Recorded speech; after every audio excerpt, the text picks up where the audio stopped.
Hello listeners, welcome to How to Get Knowledge. Hope our videos are helping you to learn something. Gandhiji ఆ పేరే పరమ మంత్రమై స్వాతంత్ర ఉద్యమాన్ని శాంతియుతంగా నడిపింది. అభేద్యమైన బ్రిటిష్ సామ్రాజ్యాన్ని కుకటవేళ్లతో కూల్చేసింది. సత్యాగ్రహం ఆ సూత్రం సామాన్యుల్ని అహింసా యోధుల్ని చేసింది.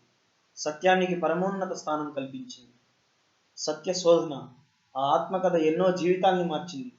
ఎందరి ఆలోచనలను సరిదిద్దింది. ప్రపంచంలో అత్యధికంగా అమ్ముడైన పుస్తకాల్లో మై ఎక్స్పెరిమెంట్స్ విత్ ట్రూత్ ఒకటి. ఆన్లైన్లోనో ఆఫ్లైన్లోనో వేదికల మీద వ్యక్తిగత చర్చల్లోనూ ప్రతి నిమిషం ఏదో ఒక చోట ఎవరో ఒకరు మహాత్ముల్ని తలుచుకుంటూనే ఉంటారు. టైమ్స్ పత్రిక ఈ శతాబ్దపు స్ఫూర్తి పదార్థ అని ఎవరిని ప్రశ్నించినప్పుడు ప్రపంచం చెప్పిన తొలి 2 పేర్లలో ఒకటి గాంధీజీ. 6-7 దశాబ్దాల తర్వాత కూడా ఆయన పేరు, ఆయన బోధనలు, ఆయన రచనలు ఇంత ప్రభావాన్ని చూపుతున్నాయంటే నేరుగా చూసిన వారు ఇంకెంత సమ్మోహితులై ఉండాలి. జీవితాన్ని మార్చే భేటీ అది. కర్తవ్యాన్ని తట్టిలేపే కరచాలనం అది. పరుసవేది లాంటి పలకరింపది. చూపులైతే స్ఫూర్తి తరంగాలే. నెహ్రూ, పటేల్, వినోబా భావే ఆ అదృష్టం ఏ కొద్ది మందికో దక్కింది.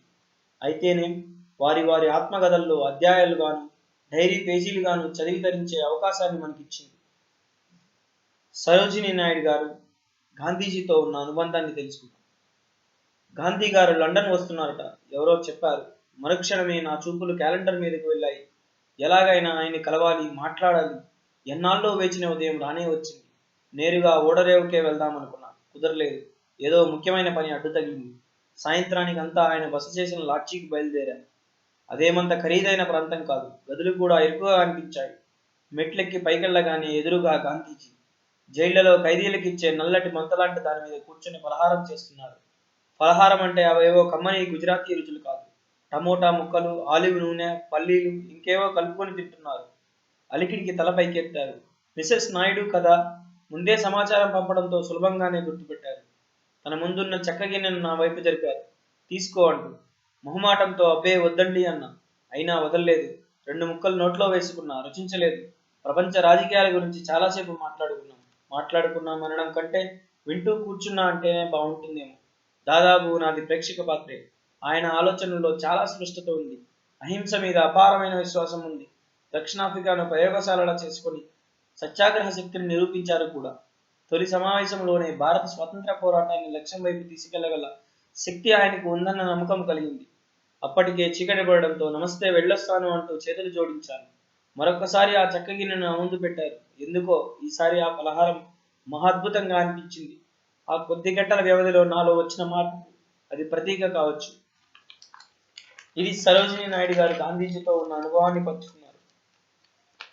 ఇప్పుడు బాబు రాజేంద్ర ప్రసాద్ గారు గాంధీజీతో ఉన్న అనుభవాన్ని ఏ విధంగా చెప్తున్నారో చూద్దాం.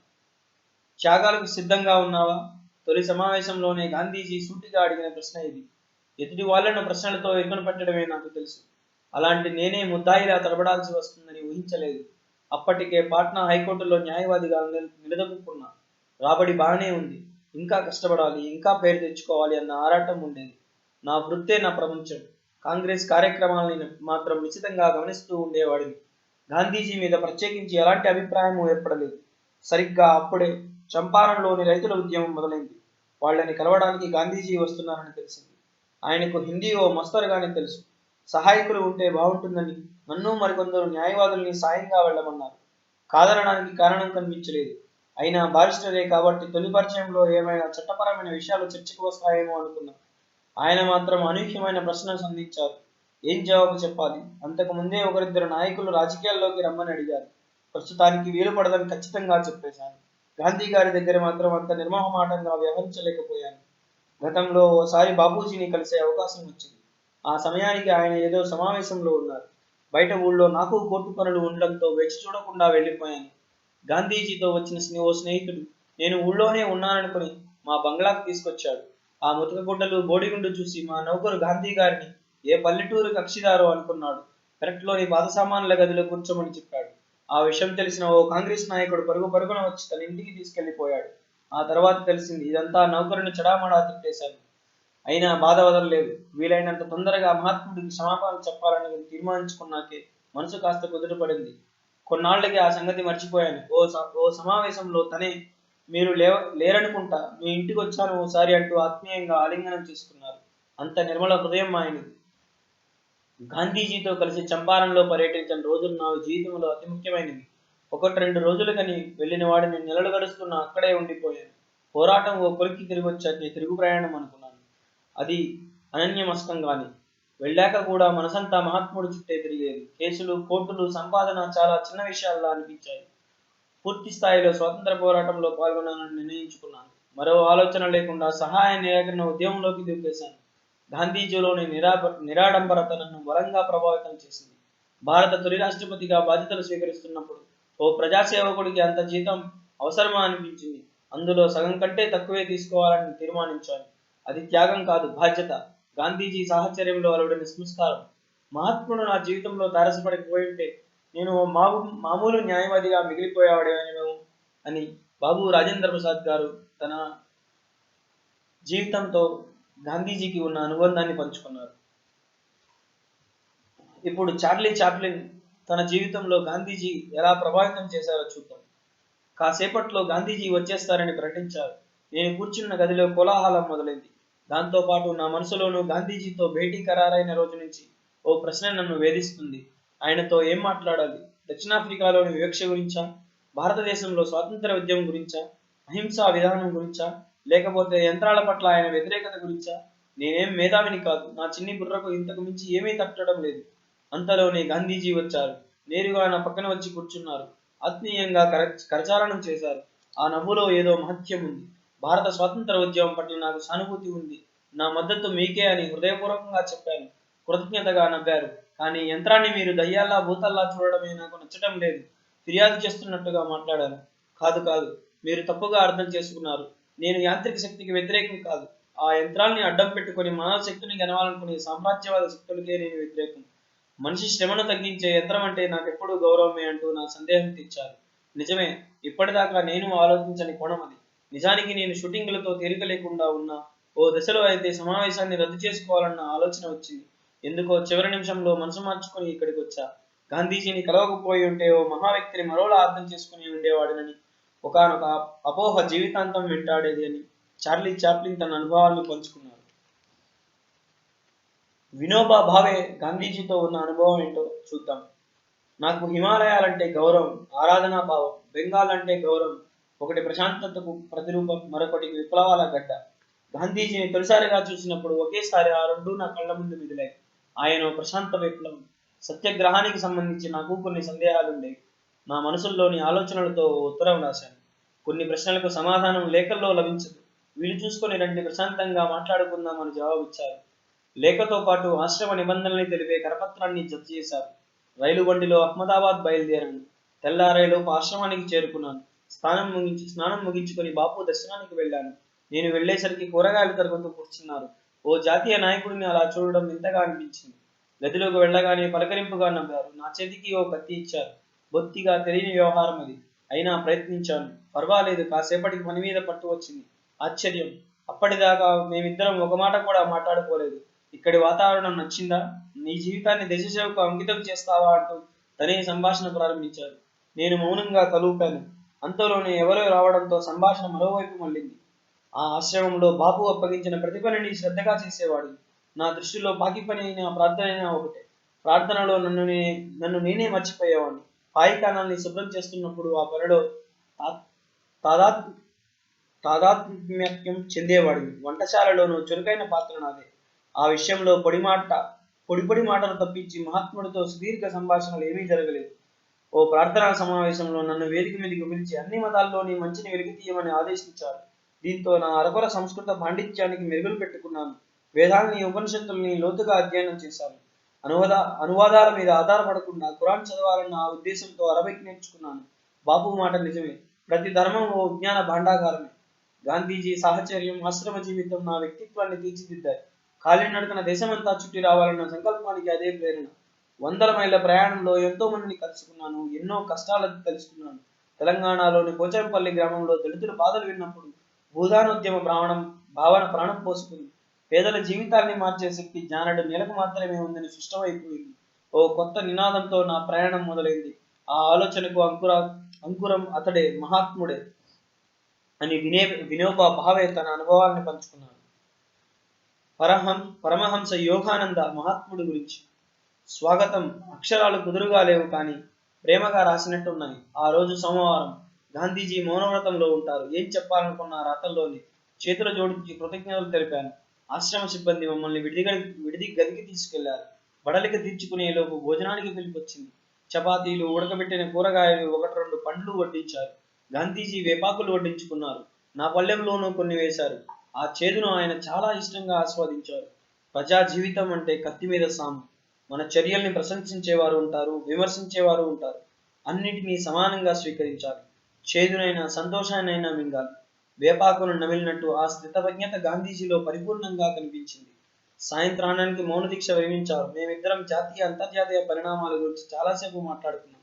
సెలవు తీసుకుని నా గదికి వస్తుంటే వేప నూనె లాంటిదేదో చేతిలో పెట్టారు. ఎందుకైనా మంచిది ఒంటికి రాసుకోండి. వార్ధాలోని దేములకు అహింసా సూత్రాలు తెలియవంటూ చక్కని హాస్యస్పృహ. హాస్యాన్ని ప్రేమించే గుణం లేకపోతే నేను ఎప్పుడో ఆత్మహత్య చేసుకునే ఉండేవాడిని అని ఆయనే చెప్పినట్టు గుర్తు.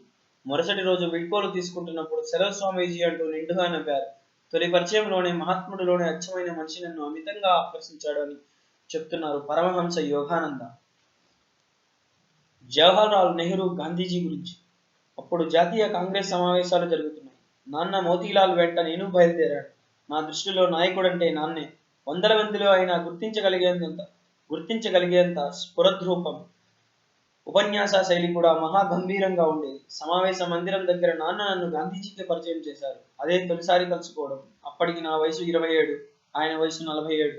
దక్షిణాఫ్రికాలో పోరాటాన్ని అందరూ ప్రశంసించారు. నేను కూడా అలాంటి మక్కువడి మాటలేవో మాట్లాడాను. తొలి చూపులోనే ఈయనలో ఏదో ప్రత్యేకత ఉంది అనిపించింది. ఆ ప్రత్యేకత ఏమిటన్నది తెలియడానికి మాత్రం చాలా సమయం పట్టింది. గాంధీజీ పరిచయం అనే సమయానికి నేను ఒక రకమైన అయోమయంలో ఉన్నాను. భారతదేశానికి స్వాతంత్రం రావాలంటే పోరాటం తప్పనిసరి. కానీ అది ఏ మార్గంలో ఉండాలి అన్న విషయంలో నాకు స్పష్టత రాలేదు. బాంబు దాడులు, హింసాత్మక చర్యలు లాంటి ఎలాంటివి ఫలితాలు ఇవ్వలేవని నా విశ్వాసం. అంతిమంగా ఆయన బోధించిన సత్యాగ్రహ మార్గం మీద గురి కుదిరింది. మరో ఆలోచన లేకుండా గాంధీజీ వెనకాలే నడిచాను. ఆ బంధం ఒక్క రోజులో బలపడింది కాదు. మాట్లాడుతున్న కొద్దీ, దగ్గరవుతున్న కొద్దీ అర్థమవుతూ వచ్చారు. భర్తృహరి ఓ మాట అంటారు, సజ్జనులతో స్నేహం సాయంకాలపు ఎండల ఆలస్యంగా మొదలైన స్థిరంగా ఉంటుంది. మా అనుబంధము అలాంటిదే అంటున్నారు జవహర్లాల్ నెహ్రూ. లార్డ్ మౌంట్ బాటన్ గాంధీజీ గురించి ఏమంటున్నారో చూద్దాం. ప్రియ నేస్తమా, ఎంత చక్కని పిలుపు. ఆ మాట నన్ను కట్టిపడేసింది. ఆ చిన్న సంబోధనతోనే నేను గాంధీజీని ఆత్మీయుల జాబితాలో చేర్చేశాను. మీడియా మా తొలి సమావేశం మీద చాలా ఆశలే పెట్టుకుంది. దేశ భవిష్యత్తును మార్చే భేటీ అంటూ కథనాలు రాసింది. నిజానికి అలాంటిదేమీ జరగలేదు. చాలా సాధారణ విషయాలు చర్చించుకున్నాం. ఎదుటి మనిషితో మాట్లాడుతున్నప్పుడు అతనిలోని లోపల వ్యక్తిని అంచనా వేయడం నా అలవాటు. గాంధీజీ విషయంలో మాత్రం అది సాధ్యం కాలేదు. ఆయన బయటికి ఎలా కనిపిస్తారో లోపల అలానే ఉంటారు. మహాత్ముడిని సాధారణ రాజకీయ నాయకులతో జతకలపలేము. ఆయన ఓ పరిపూర్ణ సాధువు. మరుసటి రోజు మళ్ళీ కలుసుకున్నాం. ఈసారి ఓ ప్రతిపాదన నా ముందు ఉంచారు. మహమ్మద్ అలీ జిన్నాకు పాలనా బాధ్యతలు అప్పగిస్తే అయినా దేశ విభజన ఆగిపోతుందేమోనని ఆయన ఆరాటం. గాంధీజీ ఆవేదనను నేను అర్థం చేసుకోగలను. కాంగ్రెస్ను ఒప్పించగలరా అని అడిగాను. అది అసాధ్యమని ఆయనకు తెలుసు. ఆ విషయంలో నాకెందుకో యుద్ధం అనివార్యమని తెలిసిన రాయబారానికి వెళ్ళిన కృష్ణుడు గుర్తుకొచ్చాడు. ఫలాలతో నిమిత్తంలోని కర్మయోగం అది. సాయంత్రం జరిగిన తేనీటి విందులో అంతా వేడివేడి టీ రుచి చూస్తుంటే ఆయన మాత్రం తనతో తెచ్చుకున్న మేకపాల పెరుగును గిన్నెలో పోసుకుని తిన్నారు. నాకు కొంత ఇచ్చారు. నా జీవితంలో చాలా మంది నాయకులే తారసపడ్డారు. గాంధీజీని మరొకరితో పోల్చలేదు, దేశంలోనూ ప్రపంచంలోనూ. సర్దార్ వల్లభాయ్ పటేల్ గారితో ఉన్న అనుబంధాన్ని ఎలా పంచుకున్నారో చూద్దాం. న్యాయవాదిగా అప్పుడప్పుడే నిలదొక్కుంటున్నా. ప్రతివాదుల్ని ముప్పు తిప్పలు పెట్టి 3 చెరువులు నీళ్లు తాగిస్తానన్న పేరు వచ్చింది. స్వతహాగా నాకు దూకుడు ఎక్కువ. రోజు సాయంత్రం గుజరాత్ క్లబ్కెళ్ళి కాసేపు బ్రిడ్జ్ ఆడేవాడిని. ఆట సాగుతున్నంతసేపు చేతిలో సిగరెట్ ఉండాల్సిందే. గాంధీజీ వస్తున్నారు. ఆయన ఉపన్యాసం వినడానికి రావట్లేదా? పక్క గదిలోని అటుగా వెళ్తున్న ఓ పెద్ద మనిషి అడిగారు. ఉపన్యాసాలు వినే తీరిక నాకు లేదు కానీ ఇంకో ఆట వేసుకుందాం రండి అని. అయినా ఆయన ఏదో చెప్తున్నారని నాకు తెలుసులే అంటూ ఆ పెద్దాయన్ని ఆపబోయాను. చేతులు అడ్డంగా ఊపుతూ వెళ్ళిపోయారు. నా ప్రయత్నం లేకుండానే గాంధీజీ ఉపన్యాసం నా చెవులను తాకింది. నా మనసుకు ఎక్కింది. ఎంచుకున్న మార్గం మీద ఆయనకున్న నమ్మకం గొప్పగా అనిపించింది. క్రమక్రమంగా గాంధీజీ నా ఆలోచనల్లో భాగమైపోయారు. ఖేడా జిల్లాలో వరదల కారణంగా పంటలు కొట్టుకుపోయాయి. రైతులు వీధిపాలు అయ్యారు. అంత జరుగుతున్న ప్రభుత్వానికి చెమకుట్టినట్టు కూడా లేదు. భూమి శిస్తును రద్దు చేయాల్సింది పోయి నయా పైసా కూడా తగ్గించేది లేదని పట్టుబట్టి కూర్చుంది. యువకుడుగా నన్ను కదిలించింది ఆ సంఘటన. నిజ నిర్ధారణ సంఘం సభ్యుడిగా తోటి న్యాయవాదులతో కలిసి అక్కడికి వెళ్ళాను. గాంధేయ మార్గంలో పోరాడమని రైతులకు సలహా ఇచ్చాను. కూతవేటు దూరంలో ఉన్నా వెళ్లి కలవలేకపోయిన వాడిని, పక్కనే ఉపన్యాసంగా జరుగుతున్నా వెళ్లి కూర్చోలేకపోయిన వాడిని దిశానిర్దేశం కోసం గాంధీజీని వెతుక్కుంటూ మైలుకు మైలు వెళ్ళాను. వెళ్తూ వెళ్తూ సూటు బూటుతో పాటు ఆహాన్ని వదిలేశాను. ఖద్దరు దుస్తుల్లో చేతులు జోడించి ఆయన ముందు నిలబడ్డాను అని చెప్తున్నారు సర్దార్ వల్లభాయ్ పటేల్. 1976లో, అచ్చు తప్పు కాదు, 1976 థామస్ వెబర్ అనే యువకుడు గాంధీజీని సందర్శించుకున్నాడు.